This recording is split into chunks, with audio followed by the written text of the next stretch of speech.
24 अगस्त 2022 को railway group D का तीसरे शिफ्ट में जो एग्जाम हुआ है, इसमें पूछे गए जीके, जीएस और करंट अफेयर्स के प्रश्नों को हम लोग डिस्कस करेंगे। तो देखिए, करंट अफेयर्स से एक प्रश्न पूछा गया था कि 2022 की स्थिति के अनुसार हमारे भारत के कितने ऐसे प्रधानमंत्री हैं जो कि किसी राज्य के मुख्यमंत्री रहे हैं। ऑप्शन अगर आपको अच्छे से पता होगा तो ही आप लोग इस प्रश्न को कर सकते थे। यहां पर हमारे भारत के टोटल 6 ऐसे मुख्यमंत्री हैं जो कि आगे चलकर आपके प्रधानमंत्री बने थे। पहला नाम आता है मोरारजी देसाई का, जो कि पहले गैर कांग्रेसी भारतीय पीएम थे। ये आपके बॉम्बे प्रेसिडेंसी के सीएम थे। चौधरी चरण सिंह की बात करें तो ये उत्तर प्रदेश के सीएम थे। विश्वनाथ प्रताप सिंह की बात करें तो ये भी उत्तर प्रदेश के थे। पीवी नरसिम्हा राव की बात करें तो ये आंध्र प्रदेश के थे। एचडी देवगौड़ा साहब कर्नाटक के थे। और वर्तमान में हमारे जो पीएम नरेंद्र मोदी साहब हैं, ये आपके गुजरात के मुख्यमंत्री थे। अगला प्रश्न पूछा गया कि अप्रैल 2022 में किस मंत्रालय के द्वारा मिशन वात्सल्य योजना के लिए दिशा निर्देश जारी किया गया। तो ये जो आपकी योजना है, इसके लिए दिशा निर्देश महिला और बाल विकास मंत्रालय ने जारी किया है। आपको ये ध्यान रखना है कि यहां पर जो योजनाएं चल रही हैं, जैसे कि अगर हम लोग मिशन शक्ति की बात करें, पोषण 2.0 की बात करें, तो इसी के साथ मिलाकर के मिशन वात्सल्य योजना को लॉन्च किया गया है। और इसका मुख्य रूप से उद्देश्य है कि जो भी हमारे देश के बच्चे हैं, उनको यहां पर स्वास्थ्यप्रद चीजें दी जाएं। अगला प्रश्न पूछा गया कि फरवरी 2022 में सीबीआईसी ने आयातित पाम ऑयल पर जो इंफ्रा डेवलपमेंट सेस है, उसको 7.5% से घटाकर कितना किया है। तो आपको इस प्रश्न को थोड़ा ध्यान से पढ़ना है। ध्यान रखिएगा, जो इस ऑयल के ऊपर इंफ्रा डेवलपमेंट सेस लगता है, उसको सीबीआईसी ने 7.5% से घटा करके 5% किया है। वहीं पर आपको यह भी ध्यान रखना है कि इसके ऊपर जो एक्सपोर्ट ड्यूटी 8.25% थी, इसको घटा करके केंद्र सरकार के द्वारा 5.5% यहां पर किया गया है। अगला प्रश्न पूछा गया कि मार्च 2022 में किस अभिनेत्री को टाइम 100 इंपैक्ट अवार्ड दिया गया। अब देखिए, ये प्रश्न एग्जैक्ट आया था या नहीं, इसके बारे में मुझे आइडिया नहीं है, क्योंकि बताया गया मुझे कि 100 अवार्ड नाम से कोई प्रश्न आया था। तो यही अवार्ड आपके इस साल दिया गया है, जिसका नाम टाइम 100 इंपैक्ट अवार्ड है। और ये जो अवार्ड है वो मिला है अभिनेत्री दीपिका पादुकोण को। तो नीचे कमेंट में बताइएगा कि यहां पर कौन सा प्रश्न आपसे पूछा गया था।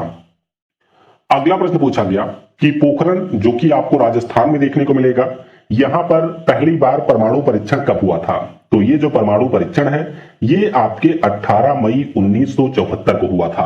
आपको ध्यान रखना है कि उस समय हमारे देश की प्रधानमंत्री इंदिरा गांधी जी थी और स्माइलिंग बुद्धा कोड नेम के साथ में ये परमाणु परीक्षण किया गया था। दूसरी बार जो परमाणु परीक्षण है वो 11 मई 1998 को होता है। और इसीलिए 11 मई को हर साल हम लोग राष्ट्रीय प्रौद्योगिकी दिवस भी मनाते हैं। तो इस वाले का कोड नेम क्या था, ये आप लोग नीचे कमेंट में बताइएगा। फिर एक प्रश्न पूछा गया कि भारत में पहली बार जो इकोनॉमिक सर्वे है वो आपका कब जारी हुआ था। तो पहली बार जो इकोनॉमिक सर्वे है वो आपके 1950-51 में हमारे देश में प्रस्तुत किया गया था और ये आपके केंद्रीय बजट का हिस्सा था।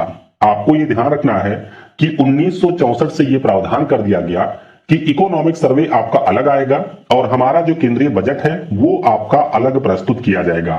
तो अभी अगर हम लोग वर्तमान सिनेरियो की बात करें तो हमारा जो इकोनॉमिक सर्वे है वो बजट के एक दिन पहले प्रस्तुत किया जाता है। अगला प्रश्न पूछा गया कि भारतीय संविधान में कौन सा प्रावधान है जो कि हमने अमेरिका से लिया हुआ है। तो आपको पता होना चाहिए, हमारे संविधान में जो मूल अधिकार हैं, जिसे अमेरिका के संविधान में बिल ऑफ राइट के नाम से जाना जाता है, उसे हम लोगों ने अमेरिका के संविधान से लिया है। फिर एक प्रश्न पूछा गया कि खड़ीन किस राज्य का जल संरक्षण का एक तरीका है। तो खड़ीन की अगर हम लोग बात करते हैं तो इसका यूज मुख्य रूप से मरुस्थल में किया जाता है वाटर कंजर्वेशन के लिए। और हमारे देश में जो मरुस्थल है वो आपको राजस्थान में देखने को मिलेगा। तो खेत के किनारे सिद्धपाल बांधकर वर्षा जल को कृषि भूमि पर संग्रह किया जाता है और इस प्रकार से जो संग्रहित जल है उसे कृषि भूमि में पर्याप्त नमी पहुंचा करके उसमें फसल का उत्पादन किया जाता है। तो खड़ीन ये आपके राजस्थान का एक जल संरक्षण का तरीका है। अगला प्रश्न पूछा गया कि निम्नलिखित में से कौन सा त्योहार मार्च माह में मनाया जाता है। देखिए, इसके सिर्फ मुझे 2 ही ऑप्शन मिले हैं। एक का नाम हम्पी है, एक का नाम नटराज है। और इन दोनों त्योहारों की अगर हम बात करें तो ये त्योहार संभवतः आपके नवंबर महीने में मनाए जाते हैं। होली जो हमारा होता है वो तो आपके मार्च में ही होता है, लेकिन होली आपके ऑप्शन में नहीं था। तो ऑप्शन यहां पर क्या दिए गए थे उसे आप लोग कमेंट कर दीजिएगा, मैं आपको पीडीएफ में उसे इंक्लूड करके दूंगा।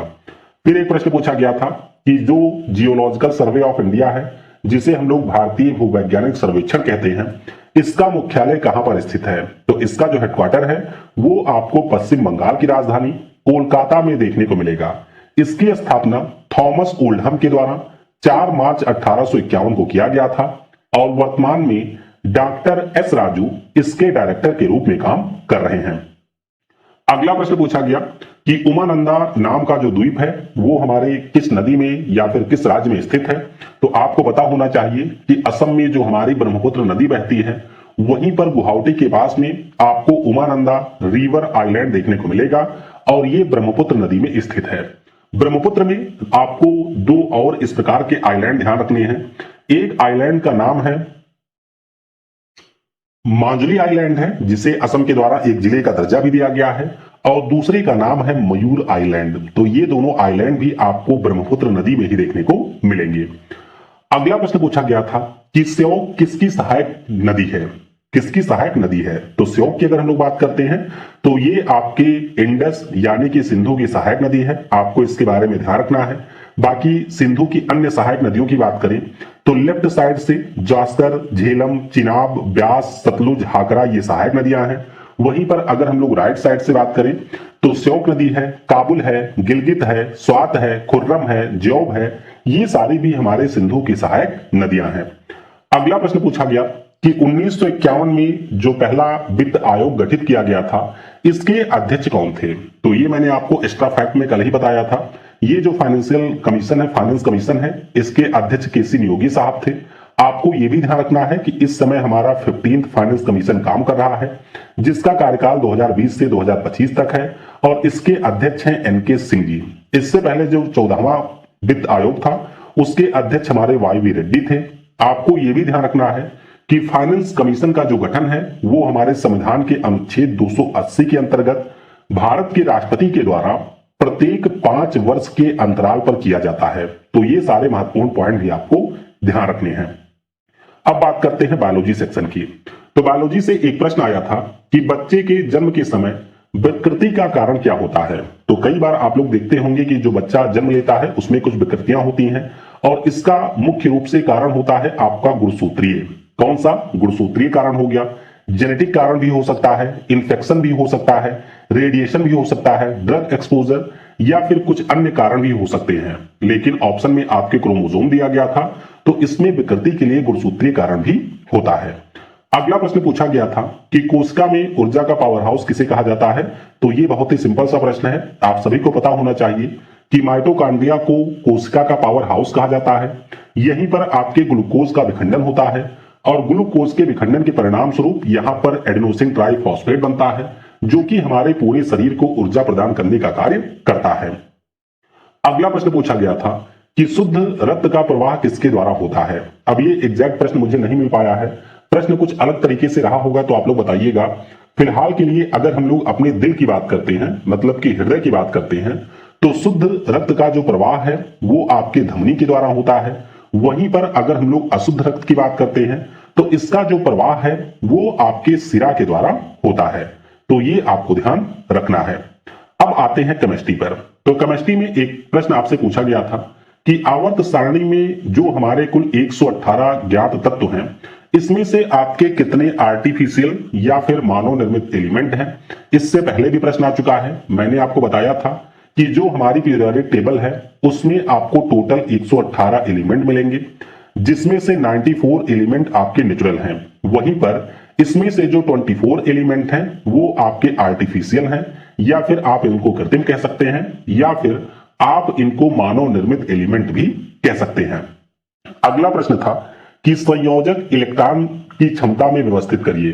अब इसमें मुझे ऑप्शन नहीं मिल पाया है। फिलहाल के लिए आपको मैं बता दूं कि किसी भी हमारे एटम के आखिरी कोष में जो भी इलेक्ट्रॉन होते हैं उन इलेक्ट्रॉनों को हम लोग कहते हैं संयोजक इलेक्ट्रॉन। क्या कहते हैं? उन्हीं को हम लोग बैलेंस इलेक्ट्रॉन कहते हैं। एक टर्म और होता है जिसे हम लोग संयोजकता कहते हैं।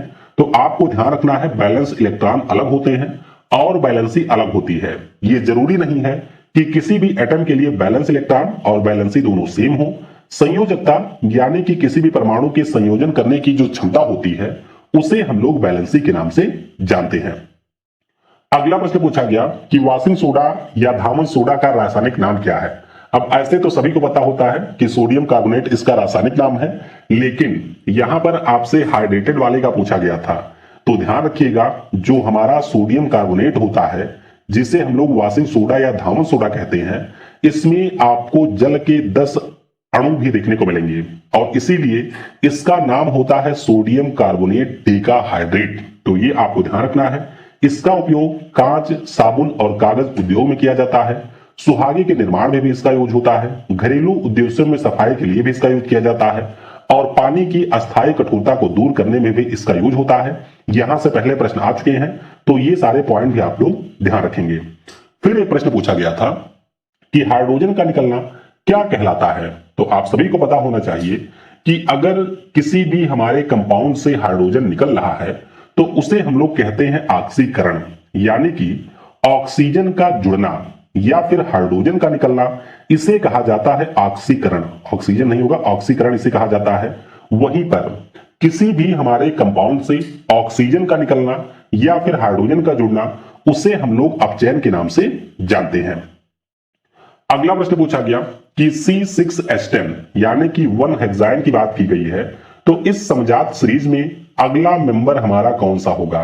तो एल्काइन की अगर हम बात करें, CnH2n-2 इसका फॉर्मूला होता है। यहां पर आप लोग 6 रखेंगे तो ये हमारा 10 आएगा। यहां पर आप लोग जब 7 रखेंगे तो ये आपका आ जाएगा 12। यानी कि इस सीरीज का जो अगला मेंबर है उसका नाम होगा 1 हेप्टाइन। क्या नाम है? 1 हेप्टाइन नाम है और फार्मूला हो जाएगा C7H12। आपको यह भी ध्यान रखना है कि एल्केन का फार्मूला होता है CnH2n+2, एल्कीन का फार्मूला होता है CnH2n और एल्काइन का फार्मूला होता है CnH2n-2। तो इस प्रकार से जो भी प्रश्न मुझे प्राप्त हुए थे उन सारे प्रश्नों को मैंने डिस्कस कर लिया है। अगर हम लोग फिजिक्स की बात करते हैं तो आपके दर्पण से भी यहां प्रश्न आए थे। ये जो हमारा रेजिस्टेंस होता है इससे भी आपको 1-2 प्रश्न देखने को मिले होंगे। इसके अलावा जो स्नेल का नियम है साइन थीटा और वो साइन आई और साइन आर वाला, उससे भी आपके कुछ प्रश्न थे। एग्जैक्ट प्रश्न मुझे नहीं मिल पाए हैं, इसीलिए मैंने डिस्कस नहीं किया है। फिलहाल के लिए जो आपको पीडीएफ मिलेगी, कोशिश करूंगा कि उसमें उन प्रश्नों को इंक्लूड कर दिया जाए। Thanks for watching. जय हिंद, जय भारत।